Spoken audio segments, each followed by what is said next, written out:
ഞാൻ പഠിച്ച സ്കൂളിലേക്ക് ചെറിയൊരു ആവശ്യത്തിന് പോയതാണ്. എന്തായാലും സ്കൂളൊക്കെ കളർഫുൾ ആയിട്ടുണ്ട്. ഞങ്ങൾ പഠിക്കുമ്പോൾ ഇതൊന്നും ഇല്ലായിരുന്നു. നമ്മളെ സ്കൂളിലെ ബുക്കിലൊക്കെ കുട്ടികളെ പഠിപ്പിക്കുന്ന കാര്യങ്ങളൊക്കെയാണ് ഇവിടെ ചുമരുമേൽ എഴുതി വെച്ചിരിക്കുന്നത്. അതുകൊണ്ട് തന്നെ മരം നശിപ്പിക്കരുത്, ജലം അമൂല്യമാണ്, അങ്ങനത്തെ പല കാര്യങ്ങളും ഇതിൻ്റെ ഉണ്ട്. പുസ്തകം വായിക്കാത്ത കുട്ടികളും ചുമരിൽ എഴുതി വായിക്കുന്നുള്ളത് ഉറപ്പാണ്. വൈകുന്നേരമായ ഇപ്പോൾ ഇവിടെ ഫുട്ബോളിൻ്റെ കോച്ചിങ് ആണ്. സംഭവം എന്തായാലും നല്ല വൈബ് പരിപാടി കേട്ടോ. കോച്ച് എന്തായാലും പ്രാക്ടീസിനുള്ള കാര്യങ്ങളൊക്കെ ഏകദേശം സെറ്റ് ചെയ്തിട്ടുണ്ട്. പഠിക്കാൻ വന്ന ചെക്കന്മാരാണെങ്കിൽ ഫുൾ ആക്റ്റീവ് ആണ്. ഇനിയിപ്പോൾ പ്രാക്ടീസ് തുടങ്ങേണ്ട ആവശ്യം മാത്രമേ ഉള്ളൂ. ഭാവിയിൽ ബ്ലാസ്റ്റേഴ്സിലൊക്കെ കളിക്കുന്ന ചെക്കന്മാരായിരിക്കും ഇപ്പോൾ ഇവിടെ നിന്ന് കളിക്കുന്നത്. എന്തായാലും ഇപ്പോഴാണ് ഞാൻ ഇത് ശ്രദ്ധിക്കുന്നത്. ഇവിടെ ഒരു വിദ്വാൻ സ്കില്ല് പ്രാക്ടീസ് ചെയ്യാണ്. സംഭവം എന്തായാലും മച്ചാൻ നല്ല എഫേർട്ടൊക്കെ ഇട്ട് നന്നായി കളിക്കുന്നൊക്കെ ഉണ്ട്. ചെക്കന്മാർ ഫുട്ബോളും ക്രിക്കറ്റും ഒക്കെ കളിച്ച് വളരട്ടെ എന്ന്.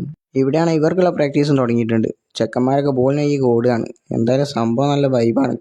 എന്താ ഇത്, ഒരാളായിരുന്നു നേരത്തെ കളിച്ചത്, ഇപ്പോൾ അടുത്ത ആളും കയറിയോ? ഏതായാലേ ഉള്ള സ്കില്ലിട്ട് കളികളാണ് ഇവർ.